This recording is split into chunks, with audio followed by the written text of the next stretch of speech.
Hi friends, we have reached page 600 in Infinite Jest. We're sticking with it, moving on. And so we're here today to talk about pages 500 to 600. And I guess the first thing we want to talk about today is the word jest. Brad actually, in this section, for some reason, decided to look it up because we were kind of thinking of jest as like a joke that you play on somebody or teasing. And when you looked it up, you actually found it was a little more complicated than that. Yeah, and I went to the etymology on the word because this is David Foster Wallace, right? And that's part of his thing. And so one of the things I found out is that it means a narrative of exploits or actions, right? So this idea of a shaggy dog tail, right from before you even open the book, you know that you're in for this. Well, you would if you knew what the word really meant, which... Right. And the other thing that I hadn't thought of until I looked this up is the sort of the cousin word jester, right? Which if you think about jesters in literature, that's kind of an interesting role or an interesting way that Wallace might be thinking about this book. And then it's infinite.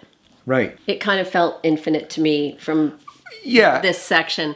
So this section from 500 to 600 had a big, long chunk about this character Lens who's in the halfway house at Ennet House. And maybe you want to talk a little bit about that. Well, Lens is new to the halfway house. And he's trying to figure out how to live in that world, how to recover or get into a recovery frame of mind as an addict. And his coping mechanism is really violent. It's probably 30 pages of these 100. And so it's a very disturbing section of the book, I have to admit. But I think there is something bigger than the violence of this section. First off is the guy's name, Lens, right? And we've got all these video references, and so there's something else about him. Yeah. The other thing is that here's a guy who he has found a way to find sort of like peace and a way forward for himself. I don't think he would call it peace. Okay, it's a way to cope, but it is so incredibly wrong. Right. And so, if this is a book that's on some level about trying to find your way through the world, trying to cope with difficulties or what have you, then here's an example of a failure. Yeah. And that's kind of interesting. Right. So there are moral good ways to go about coping and immoral ways to go about coping. And obviously you have to have it, if you're going to address that question, you have to have a character who's coping with the pain of life immorally. Yeah. And that's who he is. But it was really hard to read. And I also just kind of got bogged down, maybe just because it was the midway point and I was like, just feeling like, how could this go on for another? I think that if this book had been 500 pages long, I would have happily read 500 pages. But it just feels like, okay, it's all coming together and there are some really interesting questions being addressed, but it feels like it needed to be edited way down from what it is. I mean, I don't know what's coming in the next 400 pages. Who knows? Well, but one of the people that's reading this with us is a terrific runner, and she said, this book is a marathon. And I've been thinking about that a little bit too, that this is sort of like the middle miles of running, where like you're in it, but you still have a long ways to go. And that can be sort of a psychologically tough place to be. That's where I am. Yeah. And I guess part of the problem for me too is what we've talked about more than we need to now, that it's a very masculine book. And so like I may be having a little bit more trouble plugging into places than you are. Yeah. There's a lot of adolescent humor. Like you said at one point, David Foster Wallace really understands 14-year-old boys, obviously having been a 14-year-old boy himself. And I see that and I appreciate it. In fact, I think I even talked about that in one of the really early videos. I guess the potty humor, for lack of something better to call it, is just like really okay. I mean, that's one of the things that if I had been his editor, I would have been like, yeah, we could use this one of these, not 20 of them. Well, and one of the things I've been thinking about is how this book reminds me of a Looney Tunes cartoon where there's like extraordinary violence that seems to be inconsequential at the same time. And that seems to go with that sort of adolescent mindset as well. Yeah, right. Anyway, hopefully things are going to pick up and go somewhere from Well, here. I mean, I guess maybe I'm being too generous here, but kind of in a way, maybe you have to sort of set a low bar so that you can get somewhere, right? Like who in this book is going to move beyond that adolescence? Okay, so that brings me to something that I did see in this section that I really wanted to talk about, and that's the possibility, like I'm going to raise the possibility that Mario might be the foil for the cassette, that he might be, so we have this cassette, this intensely pleasurable cassette that is, I guess I realized in this section, it's not literally killing people, but it's basically turning them comatose, permanently comatose. And also, I think we know that Joel is the, do we know that Joel is the It seems subject? that way.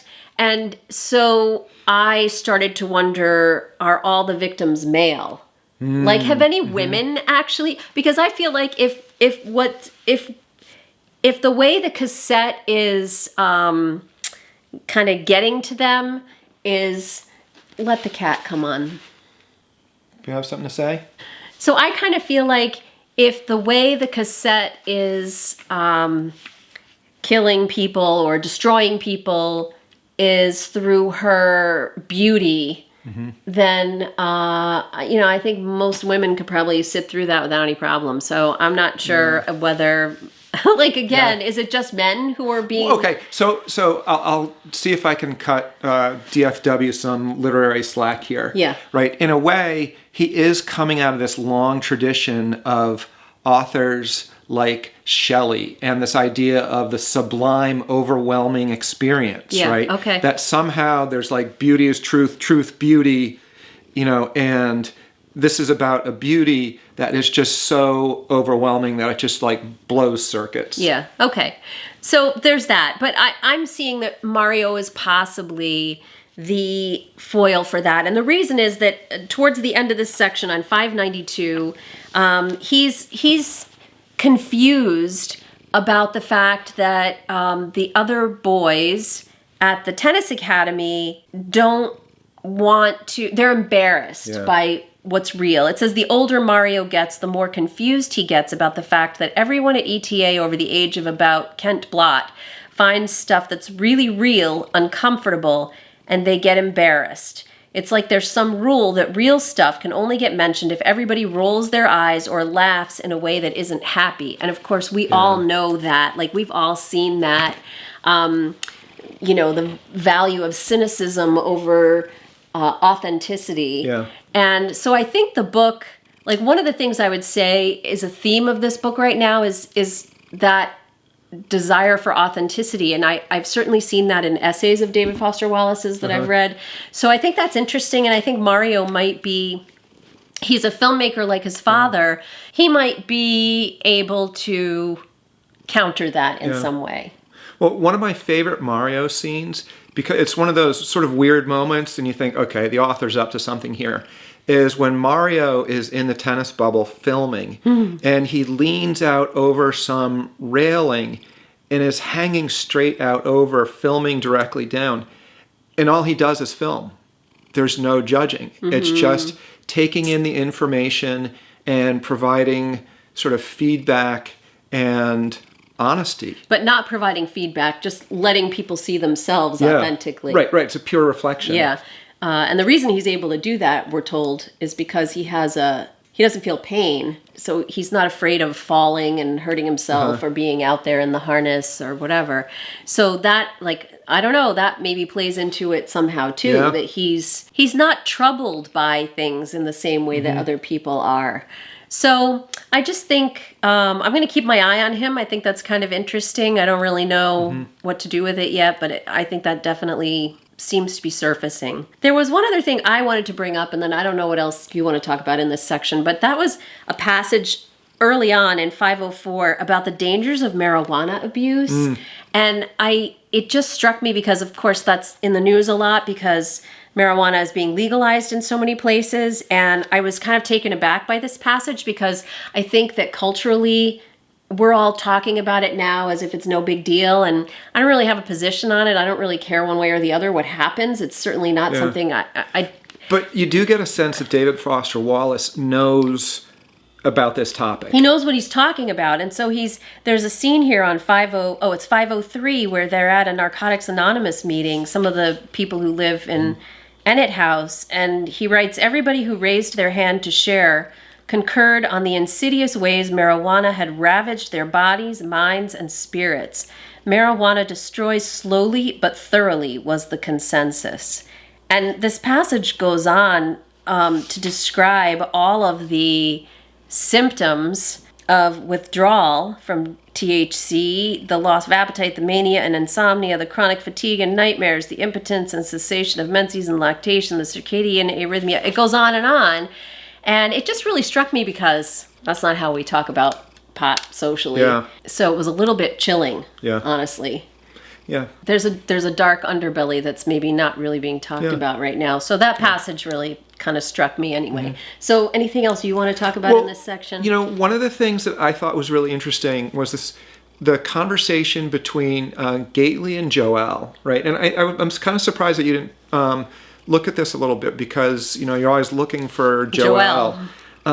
But she tries to explain to Gately why she wears the veil. Yeah. Right? And she talks about it as something that she's hiding openly. And I think that that's kind of an interesting thing in this book, where you have so many people who are covering up their secrets.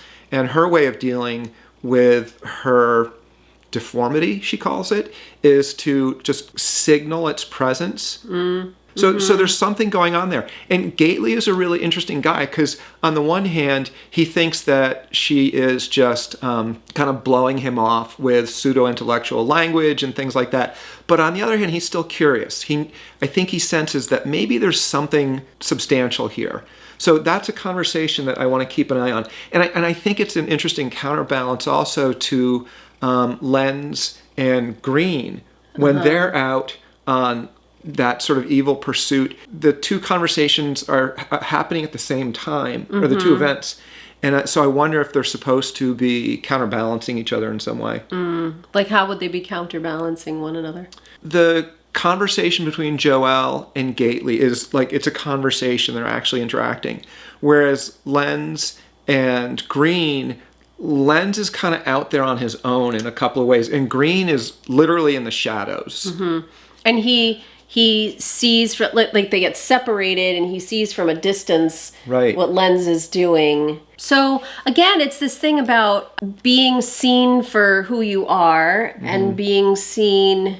We've talked about this before too. Seeing and being seen authentically or inauthentically. Right, in that scene with Lenz, there are people looking down from the window. Yeah. There's Green looking at him. We're looking at Green look at him. Yep. I mean, I don't know, like I feel like we're definitely starting to pull some threads together. Things are making sense in a way. But again, I guess I'm feeling like that could have been accomplished in 500 pages. Yeah. So, but we're gonna keep going anyway. Right, we're in the middle miles. We're getting to the end. We're in the middle miles, but we're definitely like we're over the hump. Yeah. So we're headed towards page 700. We'll check in with you again when we get there. If you like what you see, please remember to subscribe. I'll be back on Wednesday with another regular episode of Better Book Clubs.